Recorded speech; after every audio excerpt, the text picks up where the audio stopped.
In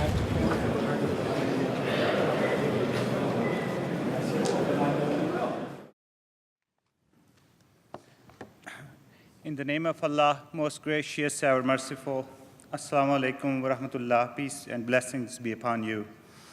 Distinguished guests, ladies and gentlemen, good evening. Welcome to the York University Peace Symposium. We start the proceeding with a brief recitation from the Holy Quran. I would now request Basil Bad Sahib to come and recite a portion from the Holy Quran and its translation.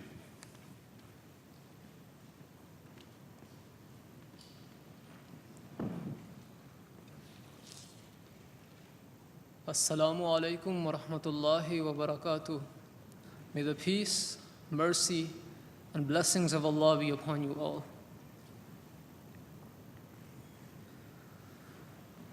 أعوذ بالله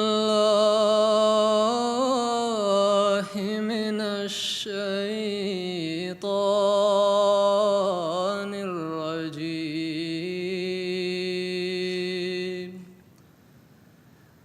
بسم الله الرحمن الرحيم. يا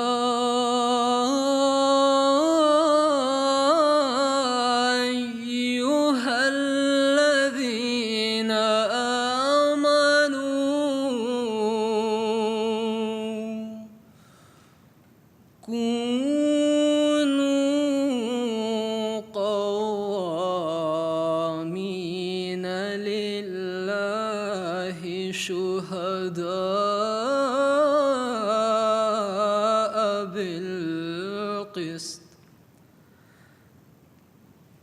بالقسط ولا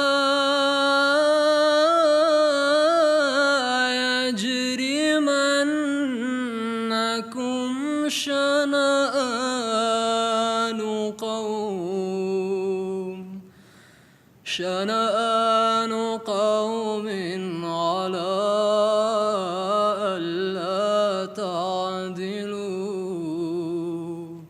اعدلوا هو أقرب للتقوى واتقوا الله إن الله خبير بما تعملون. وعد الله الذين آمنوا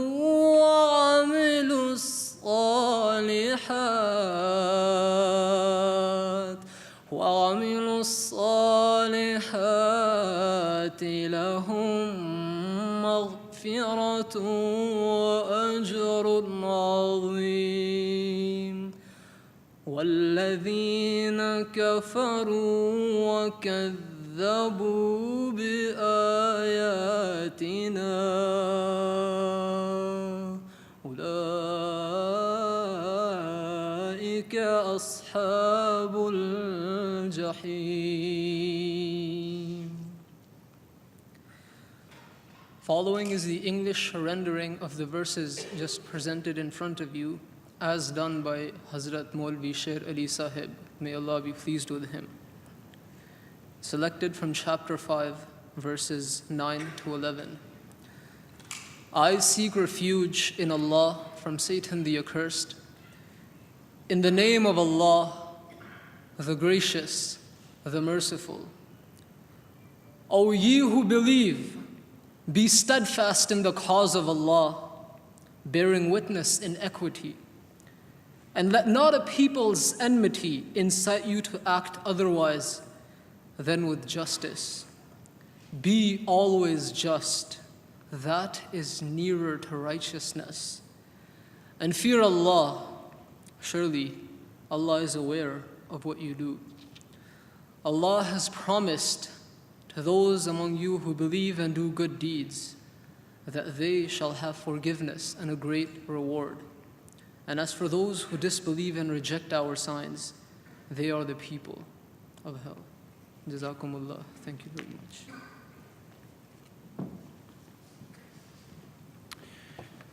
Thank you. Now, to give us an introduction to the Ahmadiyya Muslim Jamaat worldwide and here in Canada, I would request Mr. Lal Khan Malik, the National President of the Ahmadiyya Muslim Jamaat of Canada, to deliver tonight's introductory remarks. Assalamu alaikum wa rahmatullahi wa barakatuh. Peace be upon all of you. Beloved Huzur, Your Holiness Hazrat Mirza Masroor Ahmad, Chancellor Greg Sorbera, Honorable Minister Raza Moridi, distinguished guests, ladies and gentlemen. It is my distinct honor and immense pleasure to welcome you here at York University and those around the globe who are joining us through live streaming. Today's lecture, titled Justice in an Unjust World, is organized to promote a deeper understanding of Islamic concept of true justice. Today, we have the honor of hosting a truly unique event with a keynote address by His Holiness, the Caliph Hazrat Mirza Masroor Ahmad, world head of the Ahmadiyya Muslim Jamaat. The Ahmadiyya Muslim community is a dynamic, fast-growing international revival movement in Islam. Founded in year 1889, it spans over 200 countries with membership exceeding tens of millions. The Ahmadiyya Muslim community is the leading Islamic organization to categorically reject terrorism in any form.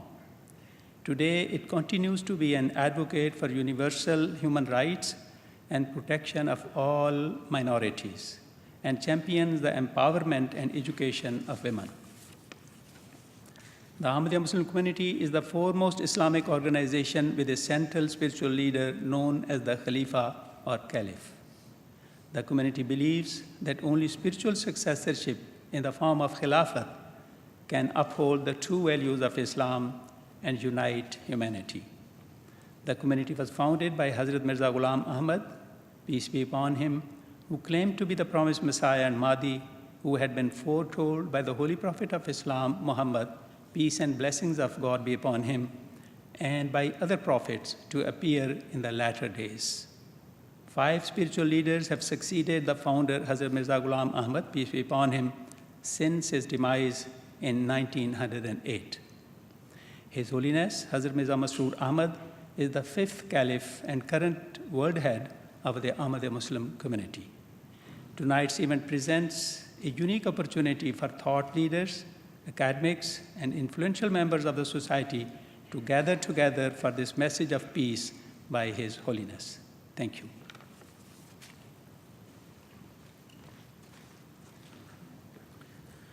Thank you, Mr. Lal Khan Malik. Our next speaker is Mr. Greg Sorbera, the Chancellor of the York University. Mr. Sorbera has a long and distinguished career in public services, serving as a minister at the provincial level for many years.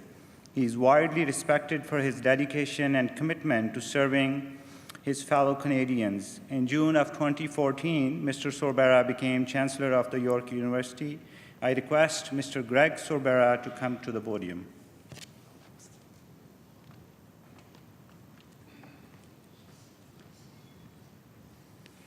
Assalamu alaikum. Your Holiness, on behalf of York University as its Chancellor, I am thrilled to welcome you to this campus, and I am awaiting your remarks. I think that most of you know in this audience that His Holiness has been the spiritual leader of the Ahmadiyya community since 2003.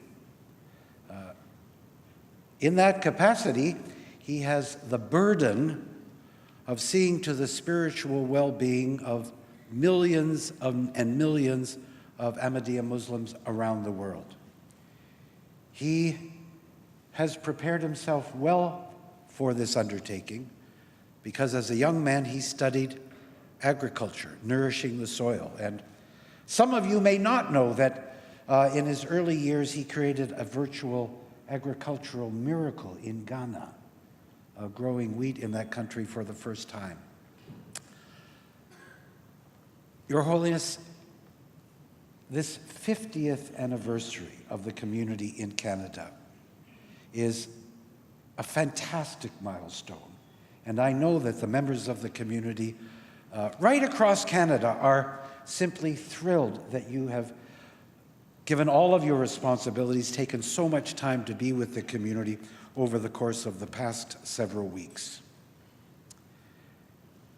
Your presence from Vancouver to Calgary to Toronto and Ottawa inspires a community that, as you know, is growing as fast and as dynamically as any organization in the country, with a mission that needs to be heard around the world, and that is a mission of peace and love for all and hatred for none.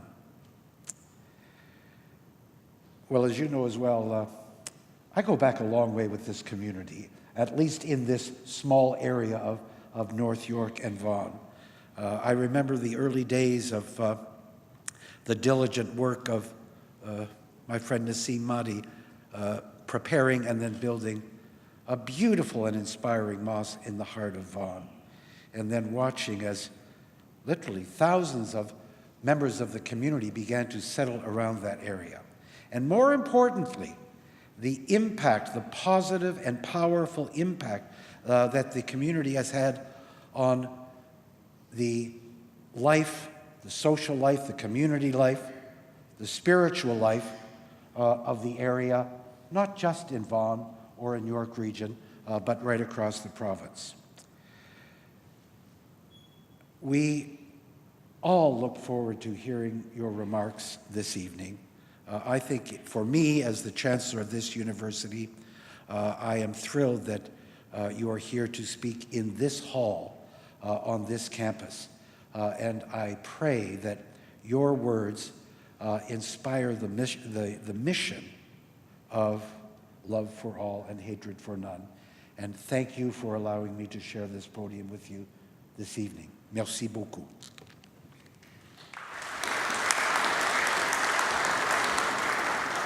Thank you, Mr. Sorvera, for your great remarks.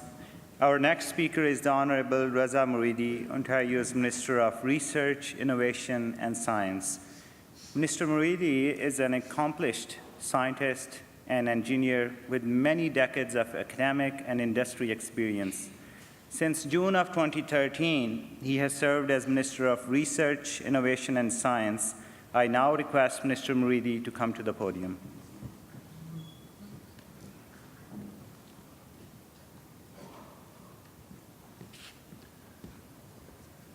Well, thank you very much. And, Your Holiness, Chancellor Sorvera, ladies and gentlemen, it's truly a great pleasure and privilege on behalf of Premier Kathleen Wynne and the Government of Ontario, most warmly extend my welcome back to Ontario, to Your Holiness. So we are always pleased, Your Holiness, to host you in our beautiful province of Ontario. And we look forward for your many more visits in the future to the City of Toronto and our province of Ontario. As you know, Your Holiness, the province of Ontario and our country, Canada, embraces the multiculturalism. Freedom of thought, freedom of belief is one of the principles that in Canada we practice. There are more than 200 languages spoken in our City of Toronto and in this province, and many more religions, faiths are practiced by citizens of Ontario and indeed our country, Canada. We are so blessed to be Canadians, where we can practice our religion, whether it is Islam, any branches of Islam, or Christianity, Judaism, or any other, or Hinduism, Buddhism, any other religions. This is the beauty of Canada. Some years ago, I put forward a motion at the Ontario Legislature proclaiming February 21st as the International Mother Language Day in Ontario. And some of you may know that the origin of this movement goes back to Dhaka, Bangladesh, where the Pakistani army in those days killed a number of students who were advocating for keeping their own language, Bengali, in Bangladesh. So as a result of that, of course, International Mother Language Day was created by the United Nations, UNESCO. And I had the pleasure and honor of bringing that motion to Ontario Legislature to proclaim International Mother Language Day in Ontario as well, which was passed unanimously by all members of the Parliament at that time. And in my speech to the Parliament, I said, Mr. Speaker, if I want to say the word hello in greetings in 6,000 languages spoken in the world, we should be staying here for maybe weeks. And indeed, I said this in 40 different languages, including I said Assalamu alaikum, supposed to and many other languages. But this is Canada, where we celebrate diversity, and we believe that diversity is our strength. In some countries around the world, they want to assimilate others. They don't respect other religions. They don't respect other languages. And you can see that today around the world, many, many wars happening in various parts of the world. The origin is in nationalism, is in dogmatism about religions, not having respect to languages and culture and religion practiced by other people. We see this in our own religion, my own religion, Muslim. I was born as a Muslim. And we see this in the Middle East, for example, what's happening there. And we are so fortunate that in the Muslim world, we have a leader, Hazrat Mirza Masroor Ahmad, His Holiness, who leads the Muslim world with his teachings, with his books, his sermons, and his meetings. He advocates peace, he advocates brotherhood, he advocates equality of all human beings. And we are so blessed to have leaders such as His Holiness. And we are so glad that His Holiness is visiting us. This is actually my second time having audience with His Holiness. The first time was a few years ago when Premier McGuinty was the Premier of Ontario, and I had the honor and the privilege of having audience with His Holiness. That was at Hilton Hotel, I remember, in Markham. And today I am lucky enough to have audience with His Holiness and look forward for many more in the future. So again, welcome back to Ontario, Your Holiness, and we look forward to hosting you in many, many more visits to Ontario as well. So I'm going to close by saying, love for all, hate for none. This is a great slogan. I keep talking, I keep promoting this.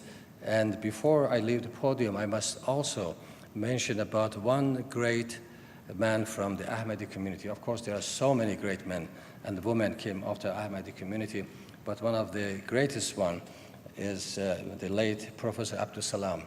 I'm a physicist by profession, some of you may know, and I got to know him. He's one of the giants of science who has served humanity and science immensely. So we have to always remember him. And he created apparently actually a center at Italy called Center for Theoretical Physics, where he used to bring, and is still the center, bring scientists from all over the world, particularly from developing countries, to continue their education and the research and the studies in that center in Italy. So I want to again thank His Holiness for taking the time to visiting us, particularly at this time, at this year, that as we are celebrating 50th anniversary of Ahmadi community in Ontario. So thank you very much. Alaikum salam.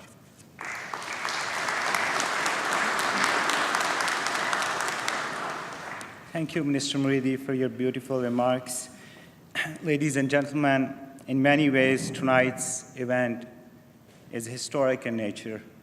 Although His Holiness has delivered countless addresses at large international gatherings of distinguished world leaders, including the European Parliament, US Capitol Hill, British Parliament, and just a couple of weeks ago, the Canadian Parliament, tonight's event is the first address His Holiness is delivering at a Canadian university. That His Holiness has chosen York University to deliver his invaluable message is a source of great distinction for the Ahmadiyya Muslim Jamaat of Canada.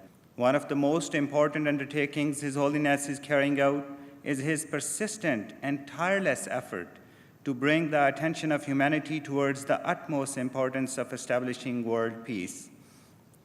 At this most critical time, in which the world is at a great unrest, it is this purpose again that has brought His Holiness to address us here today.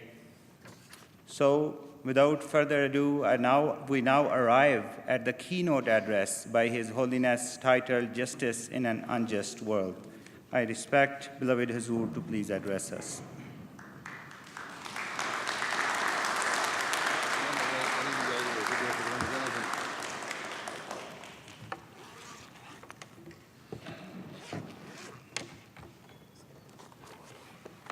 Bismillahir Rahmanir Rahim. In the name of Allah, the gracious, ever merciful. All the distinguished guests, Assalamu alaikum wa rahmatullahi wa barakatuhu. Peace and blessing of Allah be upon you all. Today, the world around us is constantly evolving and advancing. Unquestionably, in the past few decades, the world has moved forward in leaps and bounds in terms of technological development. Every day, new forms of modern technology and scientific advancement are being developed. Progress is being made in many spheres of our life. For example, modern form of communication and electronics are continually progressing at a rapid rate. The research and development taking place is bringing ease and comfort to our daily lives. This proves that human beings have been able to use their intelligence and minds to move forward and to increase productivity, efficiency, and personal comfort. However, it is a cause of deep regret that at a time when humanity is progressing at such a rapid pace, it is also moving further apart and becoming increasingly divided. The peace and stability of the world is being jeopardized and put at risk on a daily basis. In some countries, the leaders and governments are failing to fulfill the rights of their people and are inflicting grave cruelties and injustices upon them. In response, members of the public are rising up in opposition, and so rebel groups have formed. Furthermore, conflict zones are fertile breeding grounds for terrorist groups and extremists. And so such groups have taken root in many countries. In some cases where there is civil unrest, foreign governments are siding with the leaders of the nations, whereas other governments are supporting the rebel factions. Thus, both sides are being provided overt and covert external support. And the results are there for all to see. Bloodshed, violence, and merciless killing of innocent people.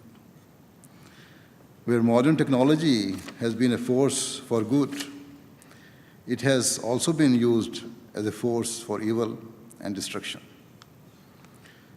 Such technology has been developed that has the capability of wiping nations off the map with the press of a button. I am referring to the development of weapons of mass destruction that are capable of inflicting the most unimaginable horrors and destruction and devastation. Such weapons are being produced that have the potential to destroy not only civilization today, but to also leave behind a legacy of misery for generations to come. In the world today, we witness double standards and hypocrisy at so many levels of society. And the resulting lack of peace is a cause of the utmost concern and grief for those people who sincerely feel the pain of humanity. As the leader of a worldwide Muslim community, it is this issue that concerns and worries me more than any other. As a Muslim leader, it is a source of grief to me personally that the disorder taking place today is centered around so-called Muslims and is being associated with Islam. On the one hand, most of the wars being fought and the lives being lost are in the Muslim world, whilst on the other hand, so-called Muslims have now spread their networks of terror further afield and are targeting innocent people here in the West. It is a tragedy of the very greatest proportions that such people seek to falsely justify their hate-filled and evil acts in the name of Islam. Rather than serving Islam, all they are achieving is to defame its name. The truth is that the very meaning of the word Islam is peace, security, and love.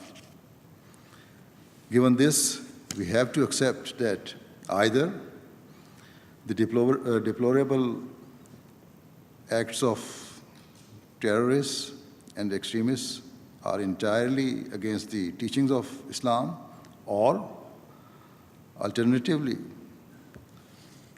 that despite meaning peace, Islam is actually a religion that advocates extremism and violence. To assess which of these opposing propositions is correct, we must consider what Islam's true teachings are. We must look to the primary source of Islam, its holy book, the Holy Quran, and furthermore to the conduct and example of its founder, the Holy Prophet Muhammad, peace and blessing of Allah be upon him.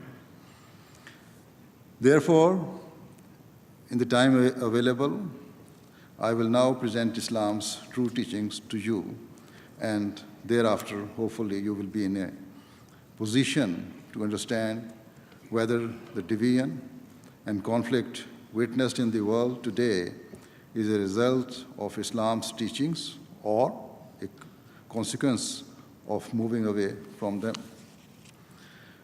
During the life, the founder of Islam, the Holy Prophet Muhammad, peace and blessing of Allah be upon him, laid down in just a few words the foundation for peace in the world and between all peoples.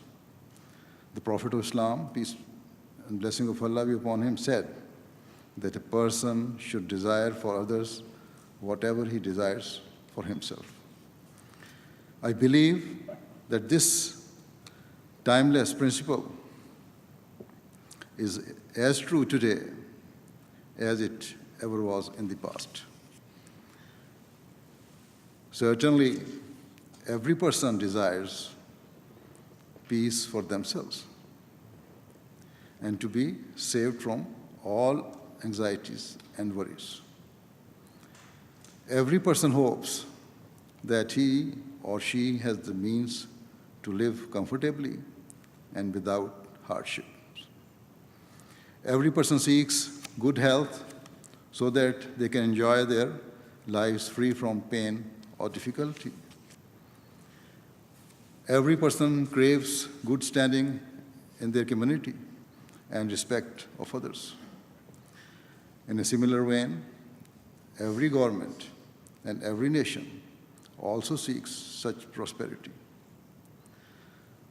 However, how many people or nations are there who truly desire peace, prosperity, and success for others? In terms of verbal proclamations, it is very easy to say that, yes, we do desire the best for others. However, in practice, it is much more difficult and challenging. Wherever there is a conflict of interests, most people tend to prioritize their own interests and welfare over and beyond the rights of others. This is true at an individual level and also true at a collective and national level. Today, rather than selflessness, sadly, we tend to see selfishness. Most people or nations prioritize their own rights and are quite willing to relegate and demean the rights of others in order to fulfill their own goals and ambitions.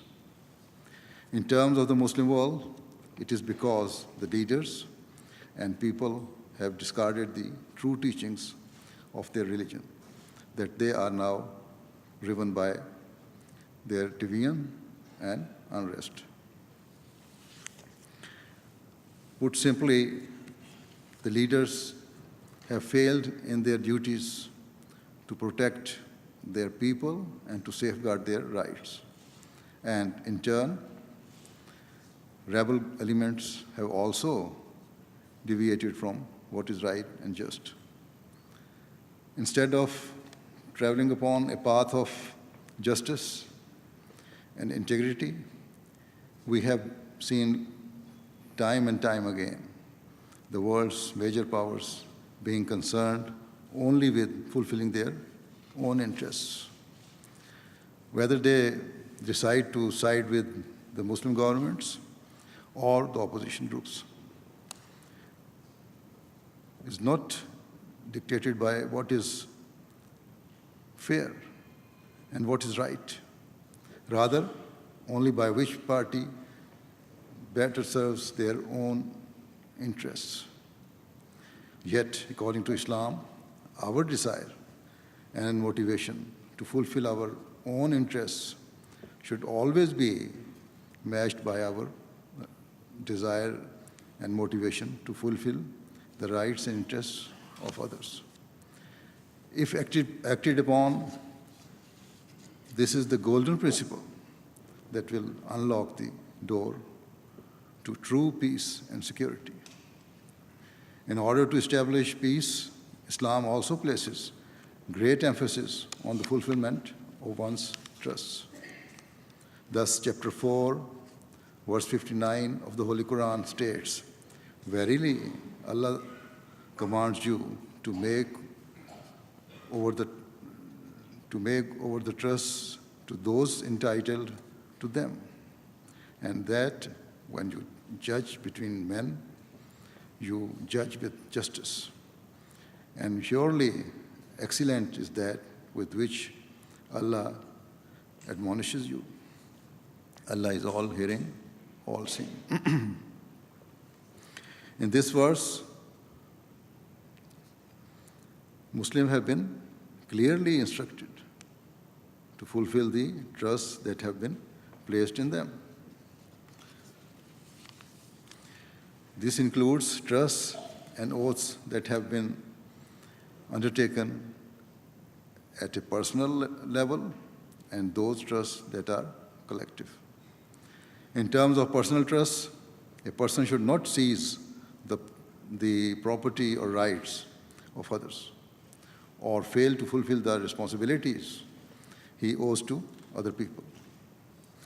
In terms of collective trust, one important aspect is the duty of the citizens to elect representatives of the state who they consider to be of the greatest value to their nation.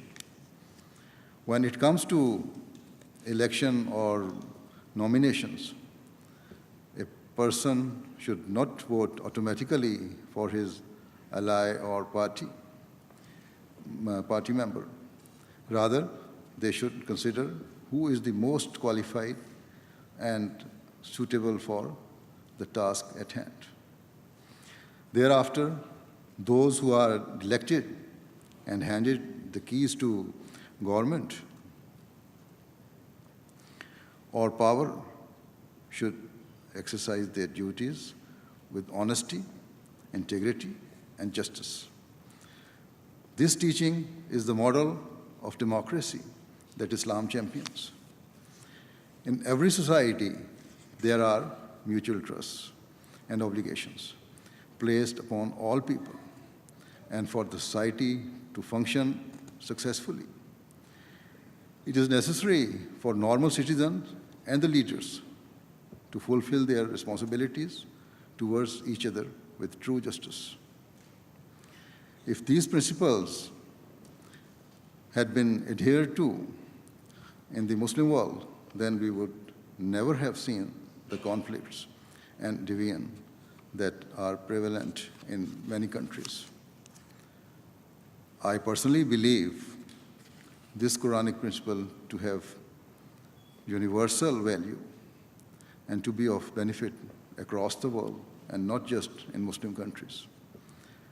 The citizens of all nations should seek to elect those people to their parliaments or assemblies who they believe will work for the betterment and progress of their nation. This should be the guiding principle when voting for individuals or for particular policies, rather than merely following party lines or personal relationships. If the leaders of the country are those who truly seek the advancement of their people, rather than being corrupt and rather than focusing on selfish personal interests, then there will be no reason for people to turn against their governments or for civil wars or conflicts to arise. Leading on from this, the same principle of fulfilling trust and oaths is something that the major powers and international institutions such as the United Nations must always prioritize. Weaker nations are often forced to rely on the support of more powerful and richer countries. And so, the latter should seek to fulfill the trust that those less economically developed nations place in them. They should try to sincerely help them stand upon their own 2 feet and realize that it is in the world's interest for weaker nations to develop and prosper. Similarly, at the United Nations, it should not be that certain countries wield undue power and influence, or that the permanent members of the Security Council care only for their own interests and utilize their veto power even where it is in conflict with the interests of the majority. Rather, all members of the United Nations should work together and fulfill the covenant of trust upon which the institution was founded, to maintain the peace and security of the world. If all nations and international institutions forego narrow self-interests for the sake of the collective good, then the conflicts that are plaguing the world will naturally die away. Sadly, the world is currently traveling in the opposite direction, wherein Muslim governments have failed their people, whilst self-interest is becoming the hallmark of the major powers and the powerful members of the United Nations. Hence, nations are neither fulfilling the trust placed in them, and more are they acting with justice and equity, and nor are they acting with justice and equity. Recently, the former United Nations Assistant Secretary General Anthony Banbury published an article outlining the failing of the organization in which he served. Writing in the New York Times, he said, "I love the United Nations, but it is failing. There is too much bureaucracy and little result. Too many decisions are made for political reasons, rather than following the values and objectives of the UN or by facts on the ground." Then he says, for the UN to continue and prosper, it needs a complete overhaul. And so an outside panel should examine the system and recommend changes. Thus, even those closely affiliated with the United Nations are now openly attesting to its shortcomings and the fact that it has failed in its mission to maintain the peace and security of the world. In terms of Western foreign policy mistakes, the prime example from recent years is the Iraq War in 2003. The former Foreign Minister of the United Kingdom, David Miliband, who is now the President of the International Rescue Committee, spoke some time ago of the long-term impact of the war. Speaking about the continued instability and terrorism in Iraq during an interview with the Observer, Mr. Miliband said, "It's clearly the case that the invasion of Iraq, or more importantly, what happened afterwards, is a significant factor in understanding the current situation in Iraq." When asked if Saddam Hussein would have been able to hold Iraq together and to keep it free from the likes of Daesh, he admitted that this was a distant possibility. This was the admission of a former British parliamentarian who had voted in favor of the Iraq War. Similarly, a well-known newspaper columnist, Paul Krugman, recently wrote in the New York Times that the Iraq War was not an innocent mistake, a venture undertaken on the basis of intelligence that turned out to be wrong. The public justifications for the invasion were nothing but pretexts, and falsified pretexts at that. Hence, even those who initially supported the Iraq War or who have been advocates for the United Nations have been forced to admit that mistakes and the grave consequences of their actions. There is no doubt that such injustices have shattered the foundations of world peace and have enabled terrorist groups such as Daesh to take root and grow. These groups are now not just a threat to the Muslim world, but to all humanity.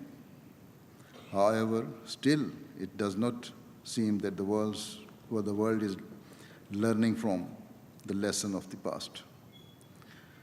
Foreign policy injustice continues to be prevalent and is fueling wars in different countries, leading to the deaths of innocent men, women, and children. Certain major powers continue to prioritize their business interests over and beyond everything else, and so are selling extremely advanced weapons to other countries, even where there is clear evidence that such artillery is being used to kill or maim innocent people and to destroy countless lives.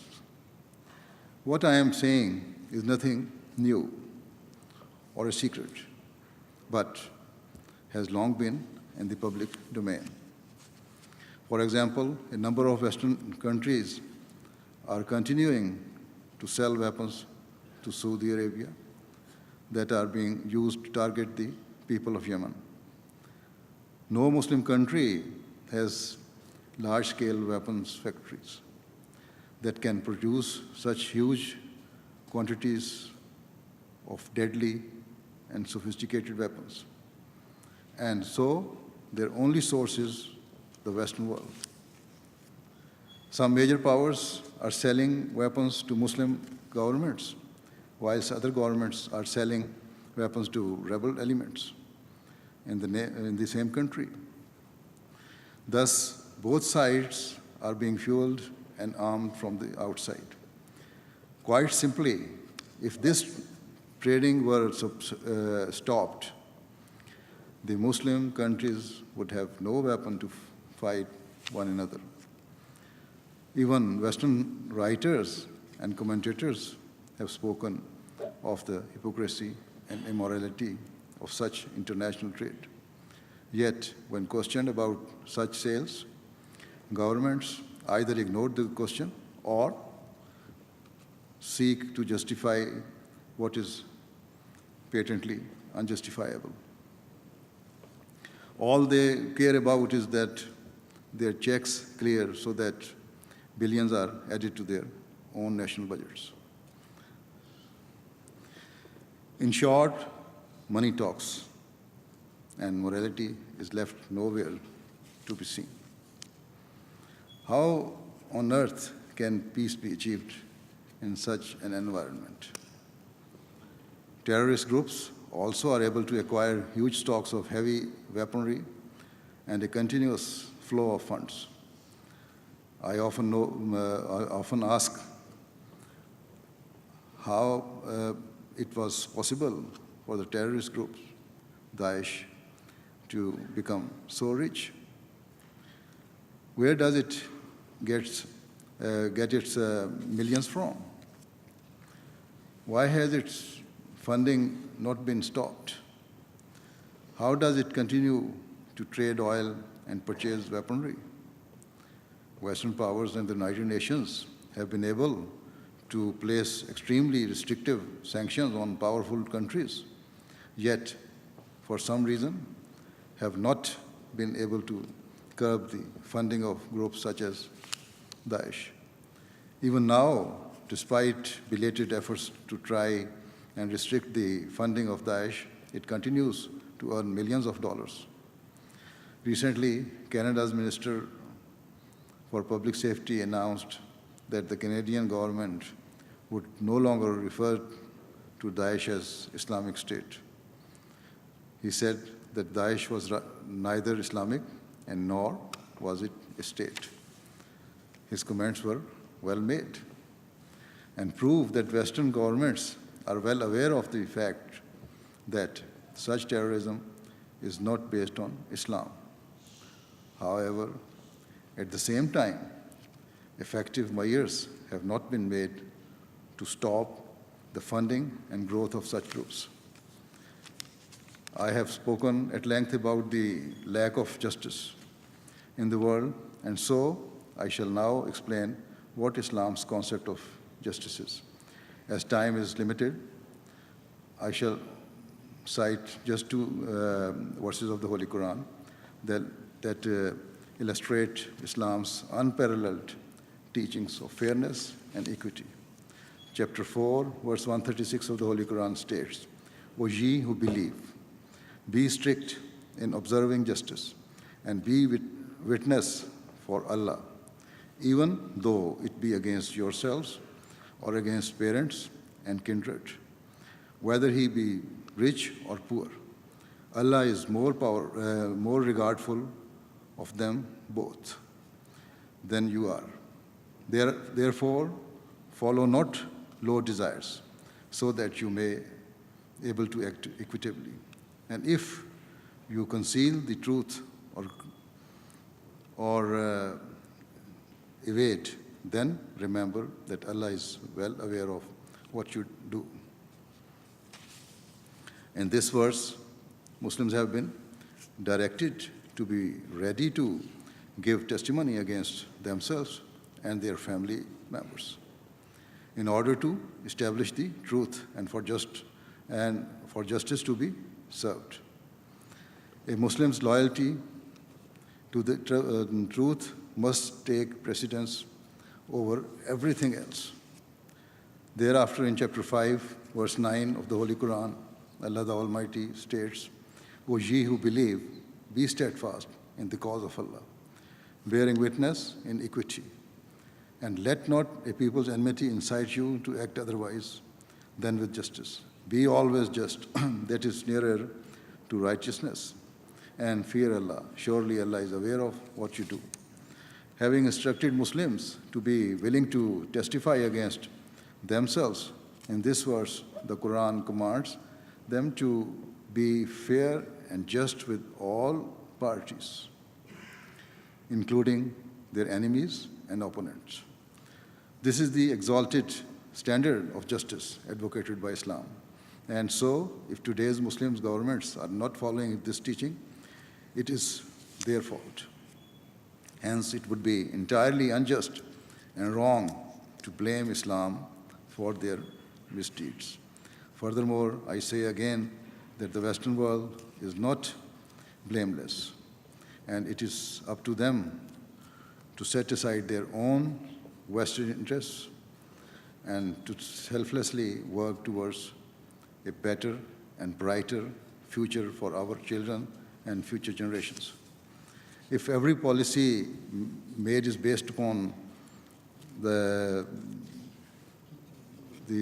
solid foundations of justice and integrity, then automatically the conflicts that have consumed the world will be resolved without recourse to violence, bloodshed, and brutality. If we truly want peace in our time, then we must act with justice. We must value equality and fairness. As the Prophet of Islam, peace be upon him, so beautifully stated, we must love for others what we love for ourselves. We must pursue the rights of others with the same zeal and determination that we pursue our own rights. We should broaden our horizon and look at what is right for the world, rather than what is only right for us. These are the means for peace in our age.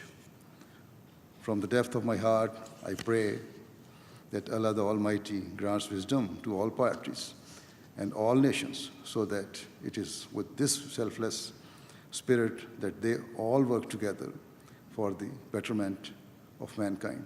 With these words, I thank you all. Thank you very much.